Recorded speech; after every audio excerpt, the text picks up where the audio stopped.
Tuesday on Your View. Welcome to the show. I am Murayo Afolabi Brown. As always, I have the ladies. Hello, Tokwe, how are you? Nima Akasha Zibiri. Good morning. Let me start with Nima. I've not seen you. How was traffic? Yes. Give us an update on that, your area. It's still there. We need a miracle. Or leaving home early works. So leave home extra 30 minutes to the time and you'll be okay. Okay. Yesterday, the weekend was a very busy weekend for me, and I don't know how mothers cope, but I have a very active son who likes to keep to himself and put a stunt on all of us. I don't know how he did it, but on the balcony, I live upstairs. I saw my son on the other end of the stairs trying to be a Superman.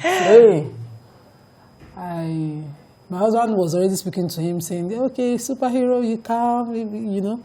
All I could think of, grab the boy. So I jumped at him. And I know that, because he said that wasn't the right approach. I said I was smiling. I did it, but I couldn't have. I just felt you want to communicate 2 seconds, 3 seconds that I would be trying to deliberate with him. I jumped at him and grabbed the boy. And I beat... Oh, no. He was trying to fly over the railings. He was already on the other side of the railings. So he needed to jump down. Jesus Christ.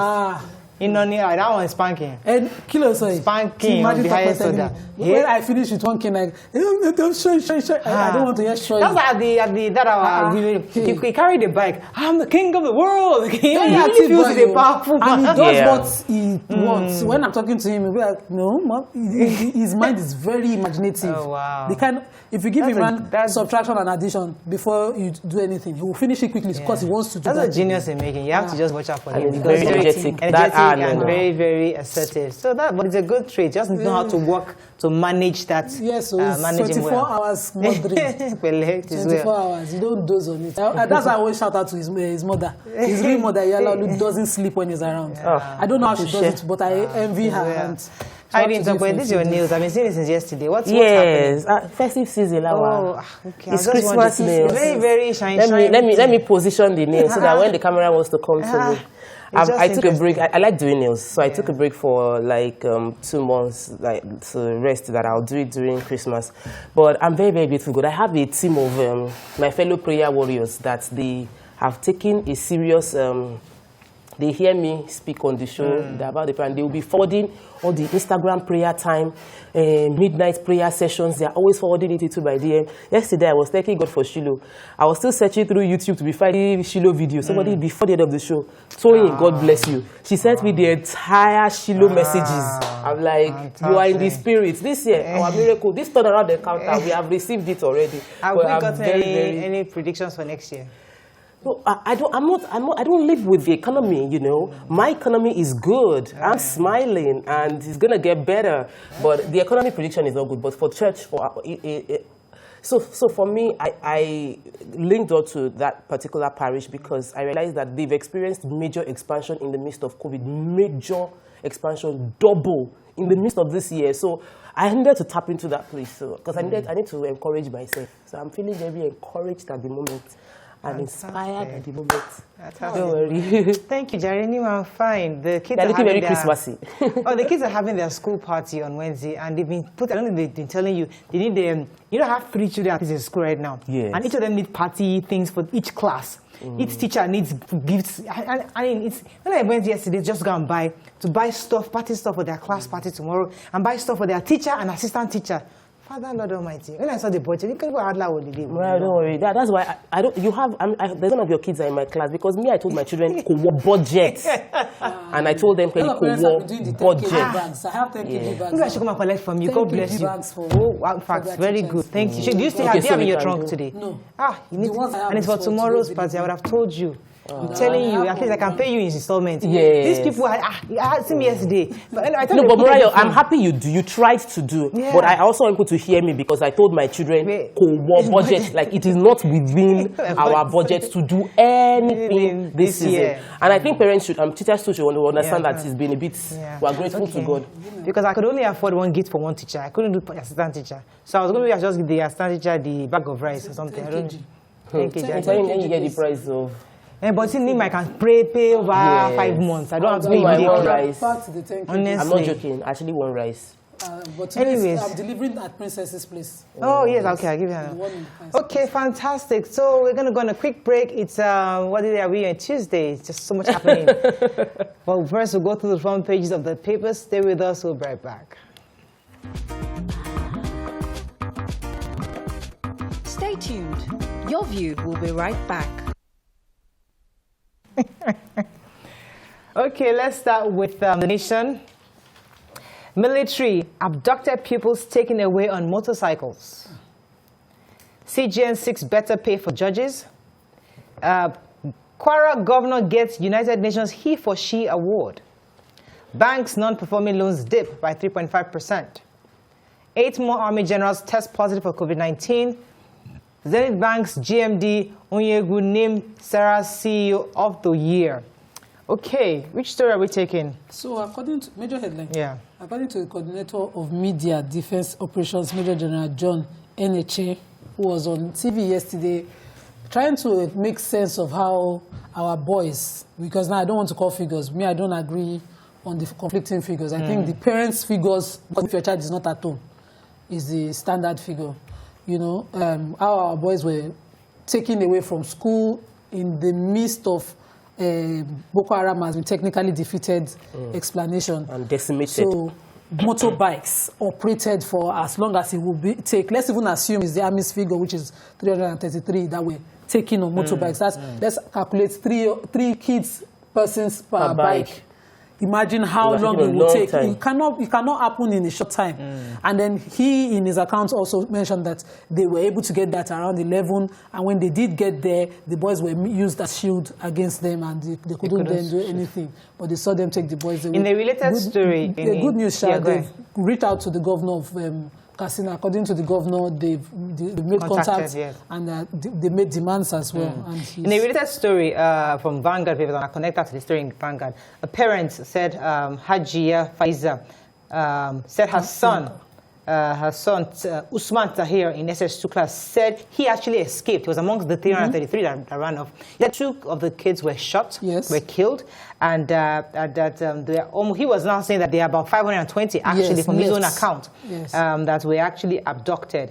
And I mean, just corroborate the story that hopefully he said they've been treated like cattle.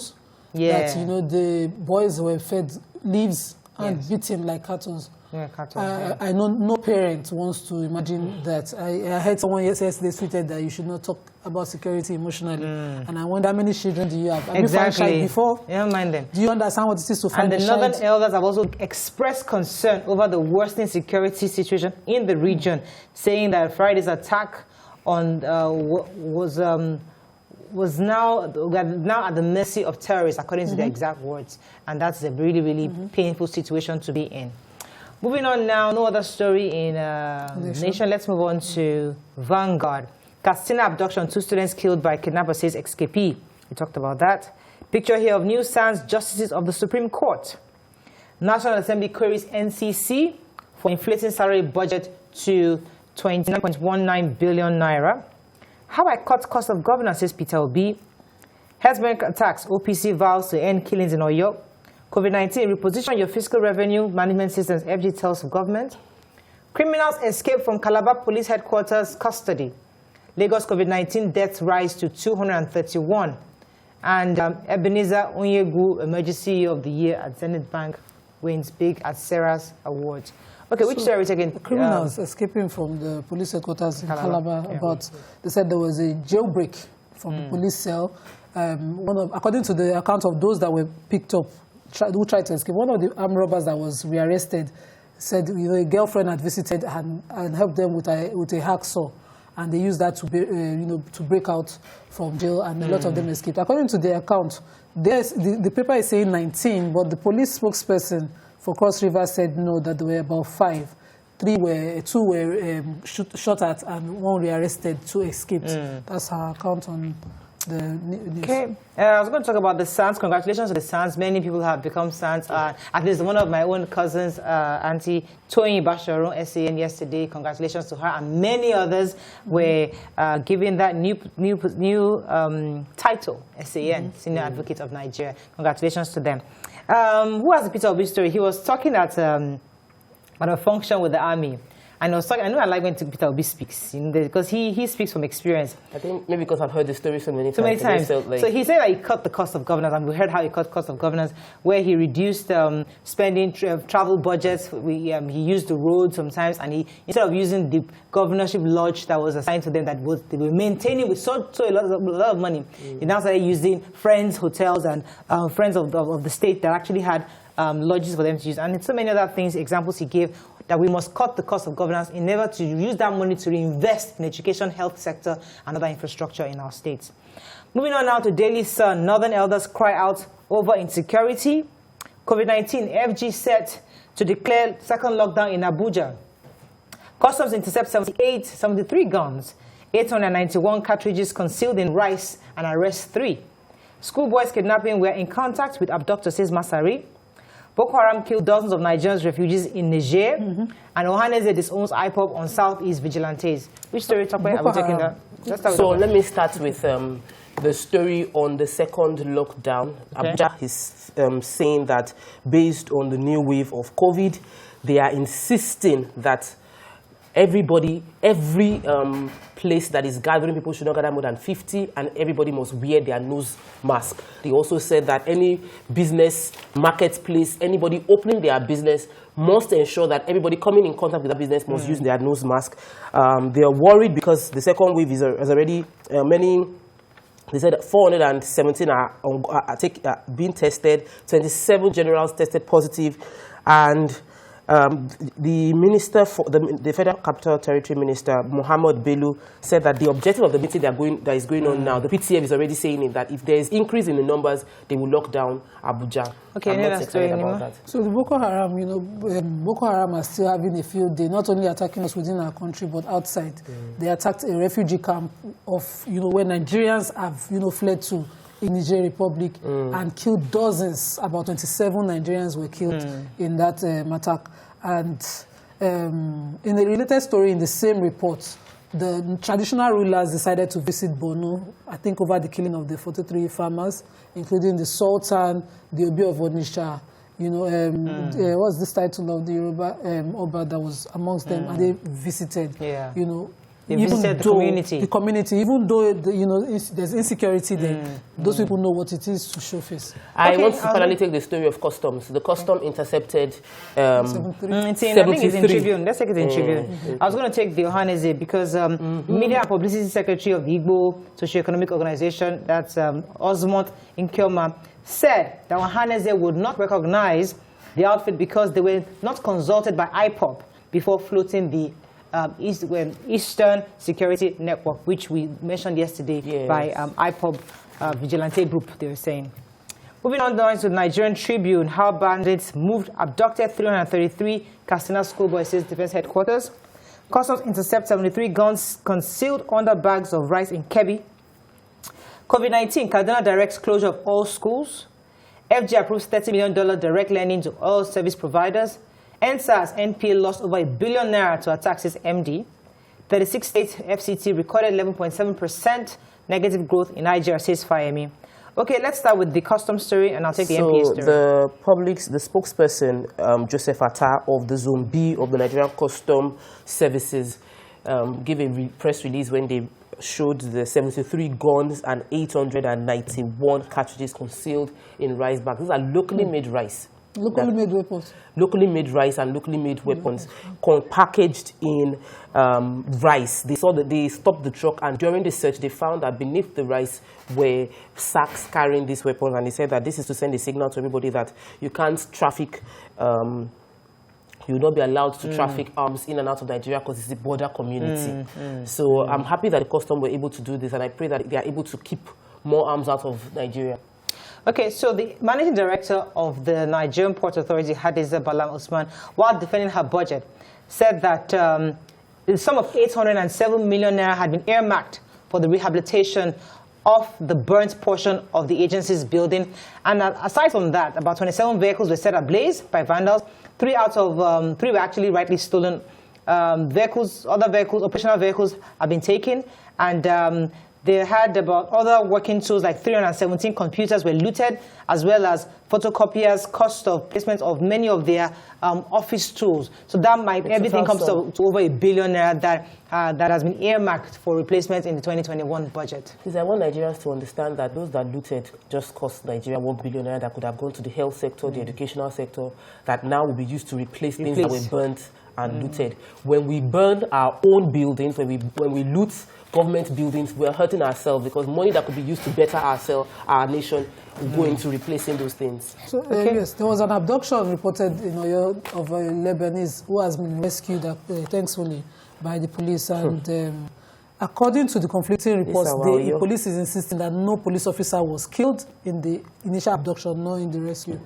The Lebanese has been reunited with his family.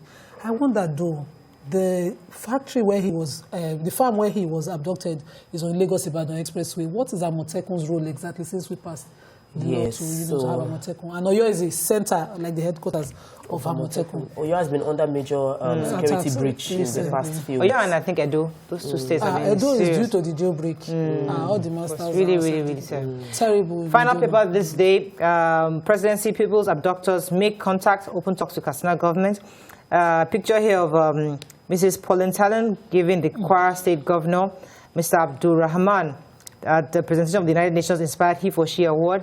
And a story that was interesting to me, military contractor offers to help army subdue Boko Haram, because if you recall, during Jonathan's period, the South African military contractor company, Cornella Services, was engaged to actually support Boko Haram, but this government had actually disengaged them. So they are saying that they're offering to come and assist again as mercenaries. Remember, people were suggesting that we need mercenaries to assist. The house was suggesting. They're offering their service as mercenaries to assist us in combating the insurgency in Nigeria. Obviously, we need help. Unfortunately, I think Mara echoed that very well, that we need help. And we must accept that we need help. Okay, we're going to go on a break now. When we come back, we'll move on to other topics. Stay with us. We'll be right back. Stay tuned. Your View will be right back.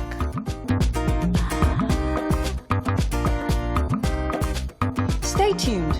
Your View will be right back.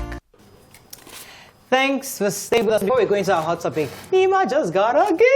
Yes, so an award. An award, actually. No, an appreciation for, for speaking at the ALIX conference for 2020, and it was online. Aww. All the physical conferences going, they didn't do me like this. I must shout out to Elena Funke Adekoya, one of the senior partners of ALIX that I met on the conference. She chaired it. Thank you very much, Ma. Thank you to all the organizers. We can't see the award now. See the award. It's just swelling off my head. Wow, congratulations. Yes, I'm feeling myself. I really needed this. This morning I'd done a lot of work. I took delivery of rice this morning at 1 a.m. I'm tired. But this is a good way to show all the hustle. All the hustle is coming to its fruition. Congratulations. Thank you. Now, moving on. So, still on these young boys, 333 that were abducted. Less than 48 hours after that report.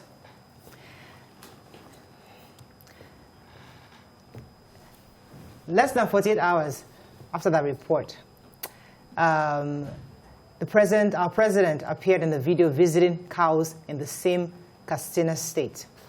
This has caused a lot of back and forth, especially on social media, as Nigerians are saying that there is no video of him visiting the families of the kidnapped boys. Now, what are your thoughts on this? You can join the conversation at 090-241-63440. You can also tweet us at TVC Connect. Please hashtag YourVTVC so we can read your tweets. So I think it was Saraha reporters that put this out there yesterday, and obviously the whole matter went viral. He was in Katsina, obviously, and because the governor, Masari, went to visit him to give him a report, so he was in town. And a lot of Nigerians felt that an empathetic president should have at least, even though it wasn't scheduled, should have at least made a point to ensure, come to the community, Kankara community, and talk to them, let them see you, But he didn't go there, and we've been talking about his leadership style since yesterday. Is that just his own style? It doesn't mean that he doesn't like the people. It doesn't mean that maybe it doesn't mean that he doesn't care. But maybe that's just his style of leadership. I don't know. Many of us are confused. What do you think? The Nigerian people are not confused. the Nigerian people got the message, whether that was what the president wanted to communicate or not. The message all over social media was that the president went to visit the only thing he cares about is cows. That rather than visiting the families of those who've lost they don't know the whereabouts of their child and their children, the president's only photo op that leaked outside was him checking on his cow. The president hasn't visited. There have been several kidnappings and murder all across the country. We didn't even have adequate feedback from the president concerning the NSAS protest and what ensued after. To now have the president's outing, because at the point we felt the president was going to go out. People assume that the president is not feeling fine. So we finally say our president is working, he can move, he can travel, and then he visited cows. No, I mean, they're his cows. I mean, it's not like he's just going to visit cows, you know. We are his people. But so people, I mean, let me hear in this yourself, like, okay, so on the president's issues, I'm tired of talking about him. I think he's never going to change. You'd expect, you know, he being a Muslim, there's even a hadith of the Prophet. Let me just go and say that you know, it's a Quranic verse that God doesn't change the life or situation of a people until they change their methods. So if this method has been failing us forever, please just look within your faith of, you know that you practice first and rejig. Give us a different style. Let's do something else. At least we are failing at this one. We can't fail at this one until the end of your administration. Let's try something, even if you believe it will fail. Let people give you ideas on how things can improve. Let's try different methods. You see, in 2014, we started the hashtag Bring Back Our Girls. But in 2020, we are doing hashtag Bring Back Our Boys. This is sad. I don't care what he wants to do, his style of leadership, his silence and all of that. I think I'm tired of that. We should talk about lives. These young boys presently are being tortured for reasons beyond them. They can never understand whatever they did. Is it just being a Nigerian that they're suffering for? Are they paying for something? And then imagine the parents' torment, going through, wondering where your child is. And your president is from Katsina. These boys were picked up from Katsina. When Buniyadi happened, people thought, you know, Jonathan wasn't from Yobe. You know, things have happened in other areas, but you are Katsina. These are the closest cousins to you. Now, I mean, the army keeps reassuring Nigerians that they're going to bring back the boys safely. I mean, just like they reassured us doing Chibok, that we shouldn't worry the boys. They're still looking for Leah. So the point is that, so do you think these reassurances from these army officers is what is making him feel that, okay, everything is under control? Because he doesn't seem to understand. Obviously, he's not on social media, because maybe if he was on social media, he'd get an idea of what we're saying. But he's only hearing and listening to those around him. And are they telling him the truth? I'm very, very worried. I've been worried since the first 2 years, because I felt like, let's give the president 2 years. After the first 2 years, the economy went bad. So it seemed like this president seemed unlucky. And then he's gotten a second chance. So I feel, one, who are the president's advisors? Where is our chief of staff? Where is the president secretary to the government? Where are the people that are meant to be feelers of government? Why are they isolating the president from the reality of what the average Nigerian is facing? We are facing a lot of stress and worry. So the fear that Nigerians go through would shorten the lifespan of any Nigerian. Every time I want to travel, I am praying extra hard. Why do we do that? Because our lives are at risk. Everybody is being kidnapped. Averagely every day you hear one kidnapping or the other. But our president, it seems he's not aware about this. So I would like to ask, when they do fake meeting, which they will do tomorrow, what do they discuss during fake meeting? Is that they don't bring up the issues of kidnapping, or everybody just smiles? Are they fake? No, so if we can't reach president, maybe we can reach our ministers. Everybody should reach out to their ministers, reach out to the House of Assembly members. The president must be made to give account for what is going on. Let me try to act like one of them, because we've heard so many of their responses in the past. So we have an idea the kind of things they'll say. It's not true. They'll say they'll say that even if he appears, what does that do? What's that going to do? Appear? Is that going to bring the boys back? I mean, we've heard this before. His appearance going to Kankara, would that bring the boys back? Would that give some kind of solace to this family? Yes, please. Please, our president, yes, no? It is very important for you to visit Kankara, for you to speak to the parents, for you to call the parents. It will make the parents feel good, and it will make other Nigerians feel like you think about us. But at least it will make them feel like you are thinking about them, and it will make other Nigerians feel like you are working on our matter. It's even hope, just giving them hope. Just, coming, talking to them, showing that, they have someone they can look up to, someone is in charge of their fears and their pains.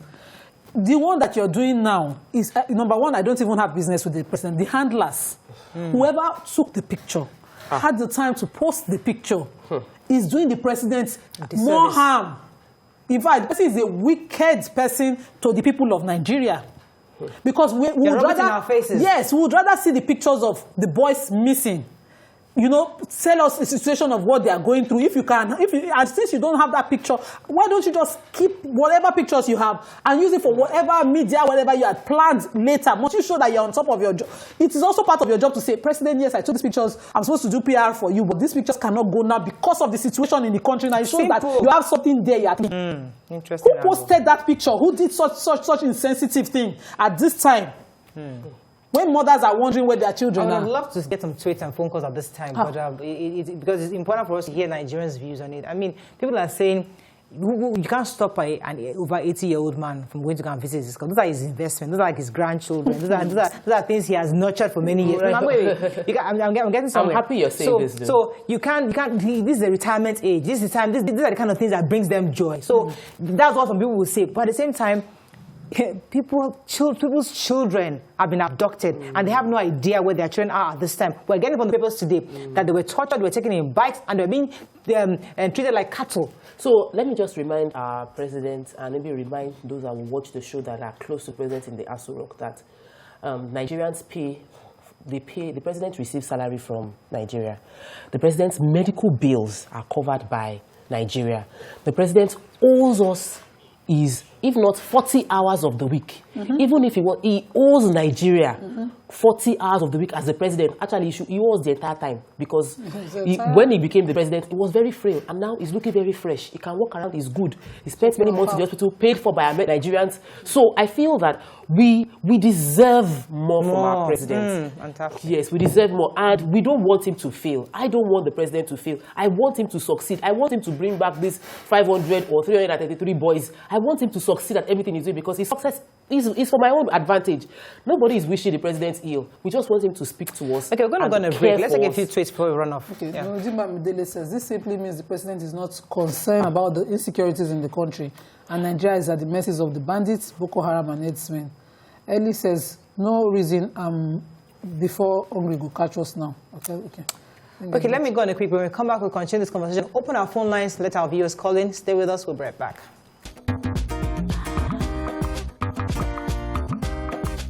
Stay tuned. Your View will be right back.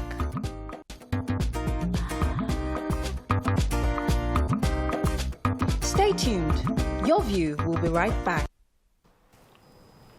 Thanks for staying with us. So we're still on this topic that our president was in Katsina, and instead of stopping by to visit the families of those boys who have been abducted, he actually went home to see his cows. Yesterday we took a story that Nigerians spent ₦1 billion seeking foreign passports, seeking foreign nationality, seeking some kind of golden visa that gives you access. You know, everybody wants to get out. They're tired of not just the insecurity, but for being in the country where you have a leader that is not connecting to you. So you feel helpless as a people. In this situation right now, I mean, this comes across as a total slap on the face of Nigerians. That even so, we have been complaining that he didn't talk about Lekki. We complained that he didn't go to National Assembly. Now, his direct cousins were abducted. I mean, his great-grandchildren were abducted. And he didn't even say a word about it. So do we even have the reason to complain about other things our president is doing when he has not even, to his own people say, he has not even started to respond? So if we want to talk about other things, maybe the rails that they've launched, the roads that are being constructed, you know, the fact that we are in a recession and they're fighting to get us out of recession, those are other issues that, you know, they are handled by other people. But we still do not have our president address Nigerians. In the past administration, there was a monthly media parley where, you know, the president would talk brief with media. And we used to complain that they were selecting people. Yes, now. At least. At all is anything. But now that we do not see anything again, now what can we do? But when it comes to insecurity, it's almost like the president wants us to admit that because as the next general, he has the magic and only his methods work. The Northern Elders Forum tried to have a sitting in Kaduna where they would discuss their issues. And they had hoodlums attack that place and beat up every elder in that state. in broad daylight as if nothing, at no cost, nothing, no consequence, nothing happened. So almost like everybody in this state or in this country must agree or nothing else with the president's style to fight insecurity. And that alone shows that, you know, we have a failed leadership. Okay. Because again, let me use the example of his religion. Even the Prophet ﷺ consulted with his sahabas, that's the people around him. You have to consult and accept, you know, what the people are really feeling, especially because you're a president who seems unable to come out and meet with your people. You know, even if he's in a disguise, go around town and seek, you know, feel the pulse of the people. Let me take this call from Yakub. Yakub, are you there? Thanks for calling. Yeah, good morning, Morayo. Sister Nima, good morning. Sister Tope, good morning. Morayo, first and foremost, I want to say that I'm very sure Nigerian citizens know that your few programs and then this money program, it is the fault of the people. And then Sister Tope said something earlier that you don't want the Mr. President to fail. Yes, that is why we have opportunity to call to this deal and telling the Mr. President the truth. Because the people surrounding Mr. President are over. Because reason being that they cannot look to Mr. President's highball to highball and telling him the truth. And then I want to know that, and then I believe that Mr. President maybe once or twice he could have been read the lifestyle of Prophet Muhammad sallallahu alaihi wasallam, and then Sayyidina Umar, because he's a Muslim. He know all those very good people. Then root the root then, because especially Sayyidina Umar. He will go around the street. He will go around the town. So to know what people is fear for. So apart from that, now Morayo, I'm the one of the people support this Mr. President. And then I'm not afraid to tell him the truth. Nigeria are suffering because in our area yesterday I tell Mr. Yori that this place, they were calling me a president's son, where I'm not a president's son, all because I supported him. Is it a bad thing to support people, to believe you that what you promised in 2015, economy, security, and then one other thing. And then all those things that you promised, I'm not sure that you have already been done anyone. So I will not sit down here and not say the truth. Thank you very much, Yakub. So, Nima, there is a part of our president, and thank you for reminding us that he was once a general. I know as a general, you give orders. You have a plan, infrastructure, economy, security, you have this plan. And for you, once you've activated the people to run those things, you're fine. But there's a part of leadership that is humane, that has to do with people, that has to do with connecting with your people. And I'm not sure our president, even as a general, had ever been had that touch, that human touch with Nigerians. So should we judge him based on his inability to connect, or should we just judge him based on, okay, at least is he delivering? What is he delivering? So if you want to even judge based on results alone, there's still a lot left that's undone. That's on one side. There was a time when a lot of people trusted this administration based on the fact that the combination, we had the president and the VP, and the VP had that humane. The VP would speak. The VP would convince you of how you should hold on and suffer with the nation. And then suddenly the VP is mute. We don't hear anything from him. We don't see him. We don't even see it. It doesn't even tweet. He's not active on Twitter. Like the ways with which the VP was active before the election. I remember VP going from state to state, sharing trader money. And now, we cannot have the VP seconded to discuss with families that have lost someone or families that have been kidnapped. The president could have, if you can't handle it, if you can't go out, if you want to have your time, then have your vice president who is supposed to represent you. It's a joint ticket. Speak for you, you know, communicate to people for you and be your face out there. But to have radio silence from the presidency on issues this serious, we have to wrap up on this. I just take a few more tweets and then calls and we wrap up on this because we can talk about it for 2 hours and nothing's going to change. Any tweets? I decided to keep mute. Remember Governor Fashola? Abiodun Awokunle says the VP has phoned in before on journalist hangout. The president's wife has phoned in and even been on your view because of the wide reach. If the president is really concerned, he will watch live programs to feel the pulse of the nation and not rely on advisors.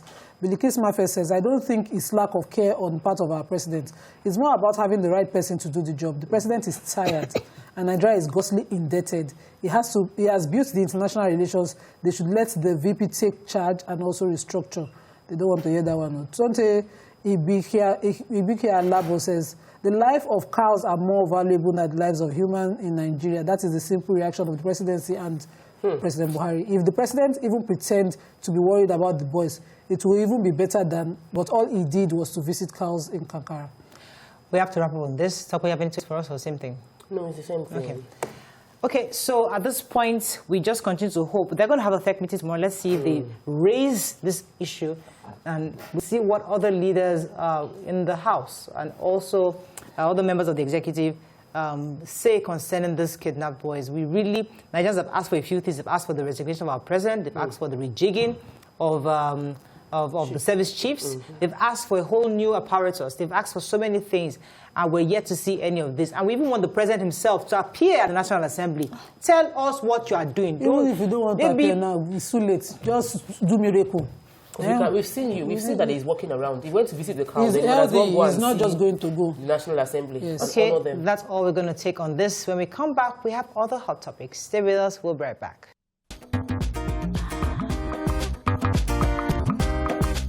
Stay tuned. Your View will be right back.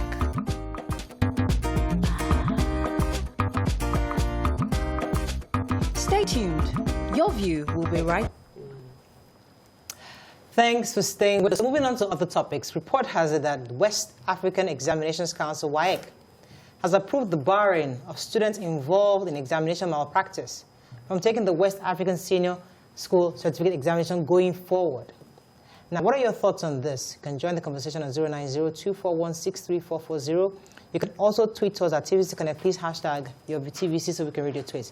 So WAEC actually made that pronouncement also saying that even the schools involved in this malpractice, I think it was even a live ban, if I got it. I think I have the report somewhere here, that they've been barred for maybe until further notice. Maybe if eventually they'll bring them back on board. For a few years, they'll be barred from taking the examination, and also the individual students also. Do you think this is the right course of action, especially because people do things, mistakes. Sometimes you do it maybe not out of your own willingness, but out of you being encouraged or to do so by others. So external forces forcing you to do what you don't want to do. So do you think this is the right sanction for people, for young children at this time? So I think that I'm happy that we're finally properly including the schools that are involved in it, because some schools have created a system that allows they've created a system that they've profited from, allowing their premises be used to encourage children that do not want to study and still want to pass their WAEC. And so I'm happy that this is being done. I don't think it is too harsh. I think that you need to have a very, very harsh law to deter people, because we've created a system that seems to profit people that cheat the system.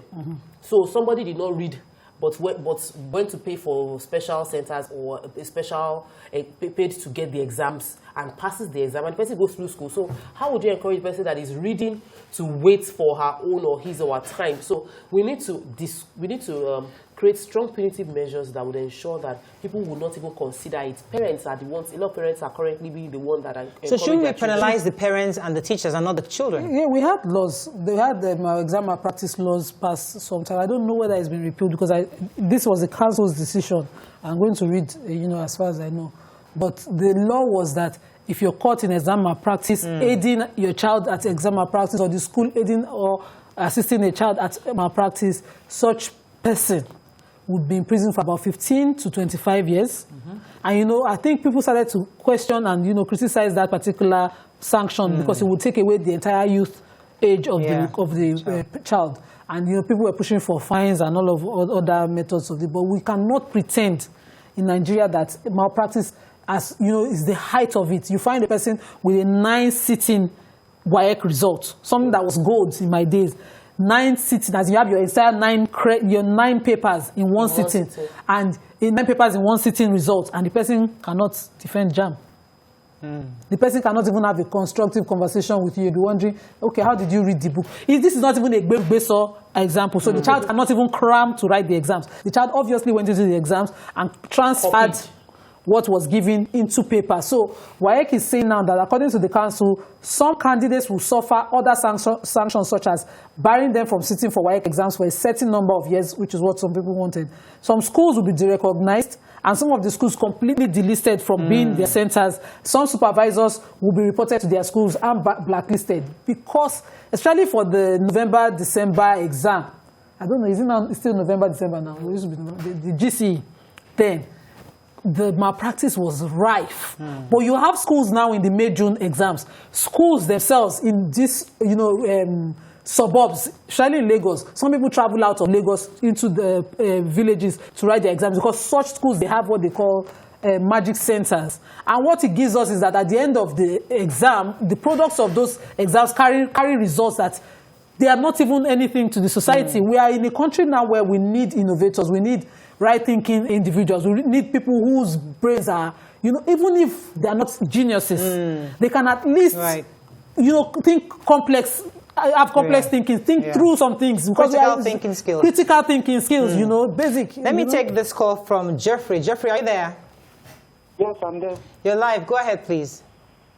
Okay, Hello? Yes, you're live. Go ahead. Okay, I think that decision is the right step in the right direction. Okay. Because for too long, we have allowed a lot of ills to prevail. And a lot of people who follow the right direction, and they hardly get appreciated. And the system, if it continues that way, it's going to discourage a lot of people who think and doing the right thing is going to produce the right results. And moving forward, we have to spread this same philosophy in all areas of life, not just about the exams.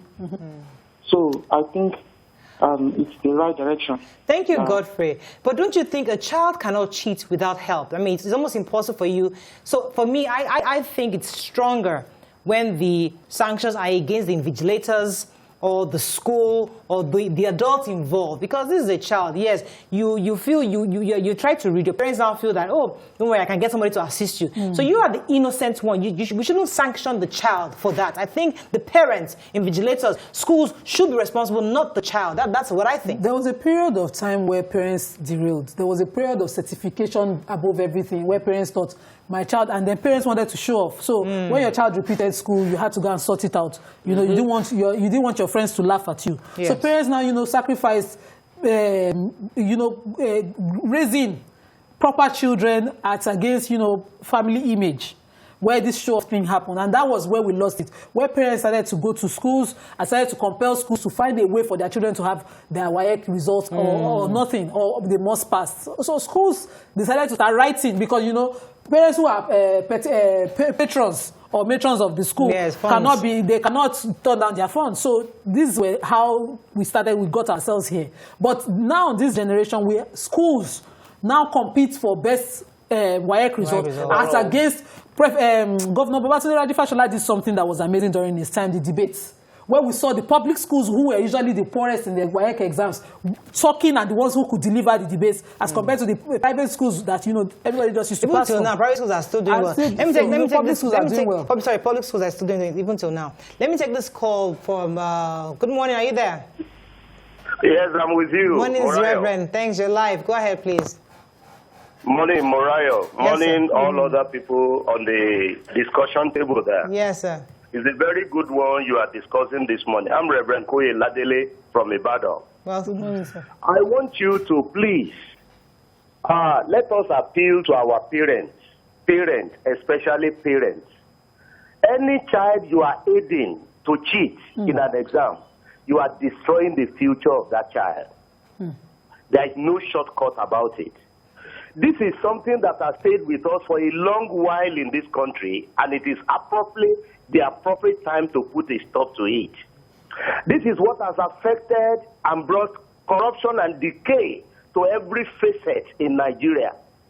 Let your child fail an exam and help him with coaching, with books, with special tutorial to pass an exam rather than to cut corners. My son, my last son, was very poor in mathematics. And I knew he wasn't going to go far without maths. I got a teacher. I bought all the books. I ensured he goes to coaching. And he succeeded. All we need to do is to aid our children to ensure that they don't cut corners. You see, there was a time in Obafemi Awolowo University, 39,000 people apply for admission. At the end of the day, only 4,000 were selected. And out of that 4,000, several thousand were also told to withdraw because they cannot cope academically. So the truth of it, the child you aided to cheat in an exam, you have destroyed the future of that child. Reverend, because they cannot defend that certificate. Reverend, let me stay with you for a moment, because we've seen lots of people who didn't go through this rigor of examination today are somewhat successful. I mean, I can remember very clearly somebody bragging to me that he's a government official, saying that he cheated. He cheated in exams, like he didn't even write the exams on himself. And today, he's XYZ. So our young people are seeing these examples today. And so when they listen to you say they need to go through that rigor of proper education, pass the exam the right way, they think to themselves that is that still accurate today? So Reverend, I'd like you to use the opportunity to help that child that is listening right now. Thank you, Morayo. Yeah. Even let me add another trend to yours. Do you know that some people now even use other people's certificates? We have seen that among our politicians. Yeah.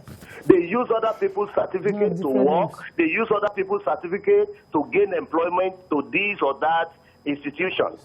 Now, with what you have said and what I've said now, I want all of us to know that anybody who took that channel will definitely not go far in life. There is no substitute for knowledge.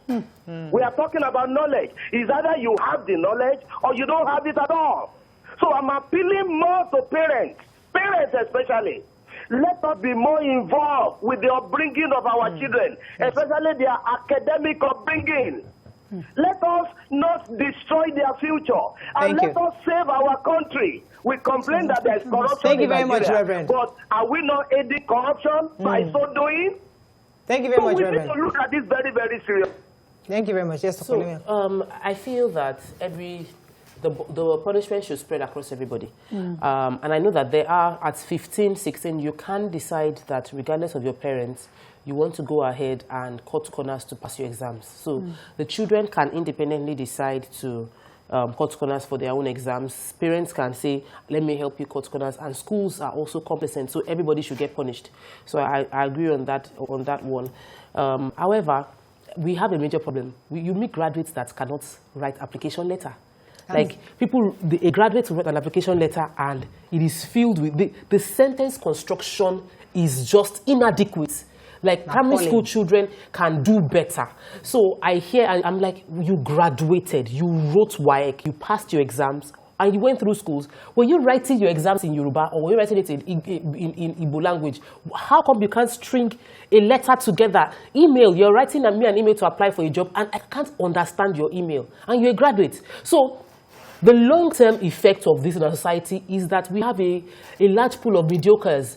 And they are also struggling to make it. They also want to blow. They also want to hammer. And we're not following the process. So if it might mean that we start correcting it from primary school, secondary school examination, so that we're sure that everybody respects, study hard. There is nobody, no matter how dumb, that if they study hard enough will not get it. Let's just apply ourselves more. And parents should, of course, encourage it. Then, most importantly, I think the schools should be banned. If a school is found complicit, like a school agreed that you would use my facility for this, that school should no longer be allowed to be a school. Exactly. So for me, that punishment should be higher for schools that allow themselves to permit these things to happen. It is totally wrong across the nation. I could remember clearly my own WAEC. Our maths exam was delayed. When they finally came, we were supposed to start at 9. We didn't start till 11, 12. And they said it was because he leaked that money. Yeah. And they mopped up all the papers around the country. And around West Africa, in fact, because they said they had to swap for, a plan B that morning. And I remember that because of a case of malpractice reported in our school at the time, there was a set who wrote their WAEC on the parade ground. So in the military school, we had a parade ground where the armies, the military men do their march past in the morning. And that was where some people sat in the sun to write the paper so that they could be properly spaced. So that WAEC could come and say that we were conforming. I have to go on a break, but I think the fallout of what we're talking about is actually connected to our next topic. Stay with us, Reverend.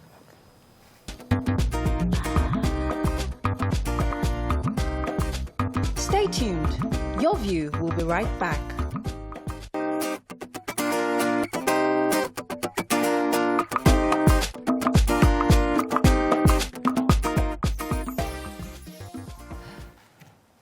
Thanks for staying with us. So it's Tuesday, and we have a healthy angle to today's topic. So we're going to be talking about, in 2019, the President passed the Discrimination Against Persons with Disabilities Prohibition Act 2018 into law.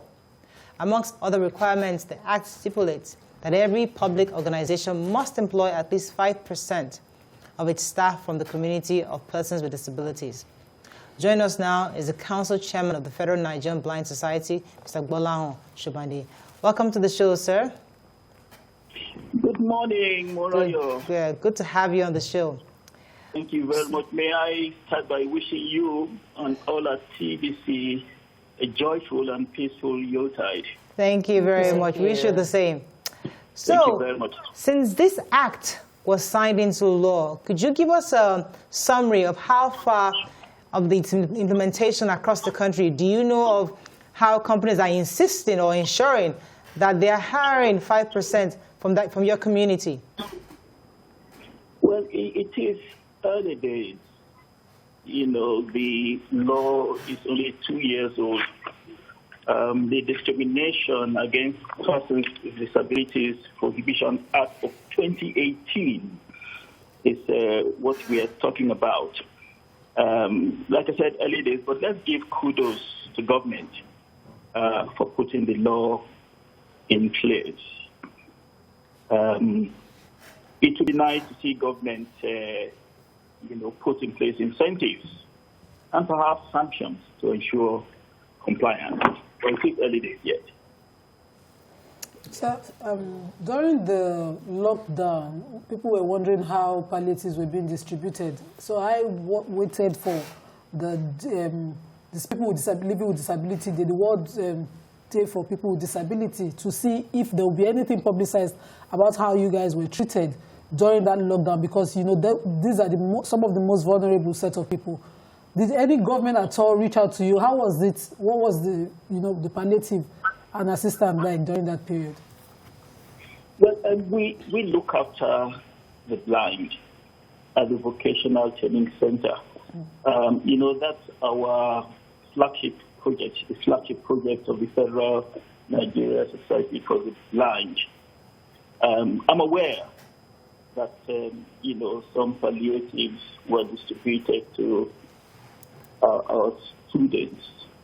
But what we are more concerned about really is the training of these students so that they can earn their place in government and private sector. That Disability Act, it is really very important. But it is also important that they get trained, So we train the blind to gain confidence and to be able to function in society. But to answer your question, says I'm aware that some form of palliative got to them, but that's not what we are training them to depend on. We are training them to become confident and to be able to function in society, to earn their place in government and the private sector. And they're doing well. Okay, sir. I wanted to ask you about the law that was signed 2 years ago. Yes. I know that usually we don't have shortage of laws. It's always been more about how to implement it. Based on your own information, do you think that the government, I would want to start with the MDAs from all ministries, department agencies, they should be the first ones to ensure that they have 5% people with disabilities. Have you seen any inclination or implementation from the MDAs and government agencies concerning this law? Well, we had the graduation ceremony for the Vocational Training Center last week. And one of our guests was our best performing student last year, who has recently been employed by Lagos State government. Wow, that's good. So yes, I would say that, we're starting, to give them equal opportunities. It is not at the level we will require. And I just like to take advantage of this opportunity, to encourage us all in government or private sector to see compliance as a moral duty. What I have found is that blind people in particular, once they are given an opportunity, they can be very productive in their work. So we all, both government, private sector, just need to support government in ensuring that we comply with this Disabilities Act. Now, a lot of blind people would like to go to school because we see quite a few graduate as lawyers, doing other professions.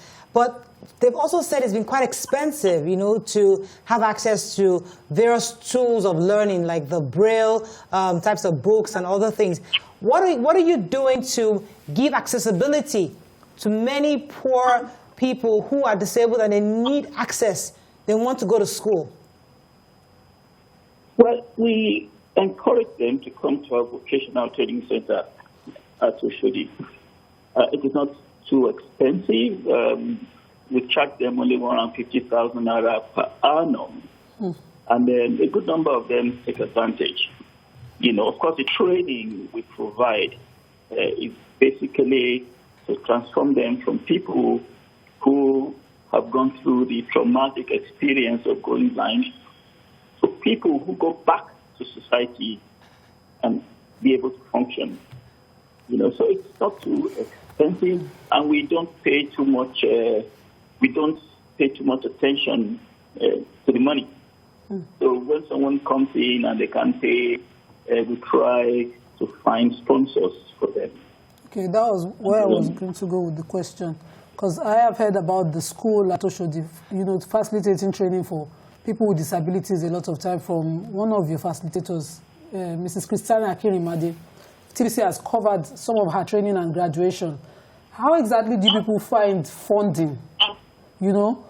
Because the amount you mentioned for a blind person is a lot of money, if you agree, if the person doesn't have parents or guidance to sponsor. So how do you get funding? Does government have a particular, grant that they give to the school to assist you to admit people that, that are indigent? Well, most of our funding, comes from friends of the Nigerian Society for the Blind. Let me also say, and let me say a big thank you to Lagos State government, who have provided some support in the last 6 or 7 years. Before that, we had very little or no government support at all. But most of our funding come from, friends of the society, a number of companies, who have supported us over the years, individuals, who have been friends of the society for years. So we do get by every year. Like I said, if we come across a blind person who is poor and cannot afford the 150,000 naira tuition fee, we help them along. We look for sponsors, and usually we find kind-hearted Nigerians, who provide that support.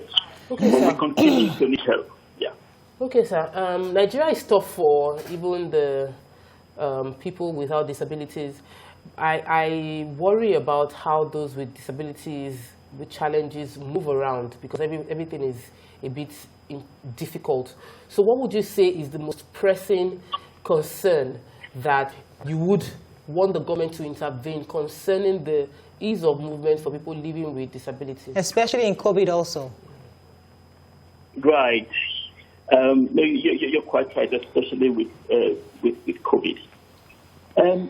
Actually, last year, we started advocacy initially through Lagos State government and later on to Abuja, to federal government, to help the blind to move around better. We need to design our roads in such a way that, the blind can find their way better. We have a long way to go, and you're quite right. It can be a big challenge, for the blind. And talking about COVID, to move around, the blind need, they depend a lot on touch. And touching is the one thing that you don't want to do because of COVID, So at Oshodi, one of the first things we do after a bit of counseling to get them to accept life as blind people, we teach them mobility skills, how to use the white cane effectively to move around. Then we go on to things like daily living needs so that they can move around in their homes and in their offices. And of course, there are other things, braille reading and writing, handcraft, business studies, computer operation and music. But to go back to your specific question, we can do with a bit of legislation that mandates that our roads, especially for the future, are designed in such a way that they make it easy for them to go around. Okay. And we are already involved in advocacy for that. Right. We were in the Lagos State House of Assembly last year to talk about it, and we got a lot of support from Lagos State House of Assembly. We also went to Abuja, and we are beginning to get support. So we have a government that listens to our requirements. Right. Thank you. And are beginning to put the right legislation in place. Thank you very much, sir. It's good to hear that at least the Lagos State government is listening, and other governments are also doing what they can to support your community. Thank you very much. So we've been speaking with the Council Chairman of the Federal Nigerian Blind Society, Mr. Gbolahan Shobande. Right, so we have to wrap up the show very soon, but COVID is still with us. I know we're supposed to have our guest today, but they've told us we're supposed to have the National Coordinator of PTF on COVID-19, Dr. Sani Aliyu. Unfortunately, he'll be with us tomorrow. Unfortunately, he couldn't be with us today because they had to attend an urgent meeting concerning the issue of COVID-19. There's a second wave, possible second wave now, and we have to ensure that brace ourselves for this next wave and ensure that we don't spread. Because even Kaduna State actually had to shut down their schools. I mean, I saw it in the papers today. Yes. Kaduna State had to shut down the schools. We don't want to. The children have already lost so much this year. Our kids have lost private school, public schools, especially those kids didn't start school on time. They're having to close schools. Now, if we have a second wave, the further damage it's going to do to these children's educational structure is going to be really, really unfortunate. So we need to be very careful to do our part to ensure that we don't spread it. Is at 231 today, I think. Yes. 231, yes. Wear your mask, please. All of us. You're going to. All of us should wear a mask. I've gone back to drinking turmeric and ginger every day. We're also guilty as charged because all of us are imparting. This is December. We're imparting without mask. That's the truth. On my side of town, you're a stranger with a mask. So, please, what kind of, especially those of us in Lagos, by trade fair people, wear mask. Please. We too, we should wear masks. You and I. Let us be because they will bring out your pictures that you know where they're hair. So better say it on TV than we eat your hair. Your party pictures. We are all going, all of us are empowering. We are going to comply. So please, going forward. And we've apologized before, but the truth is that the second wave is like at the door, and we need to ensure that we keep ourselves safe. We have increasing numbers daily, and that should alarm anybody. It's just a Google search away. Search it and you know. And start drinking your lemon and ginger. Yes. Ginger, turmeric. Boost your immunity. You didn't sleep. Why are you yawning? Buy your vitamin C. It is real. All right, that's all we can take on the show today. Have a fabulous day. We'll see you tomorrow. Bye for now.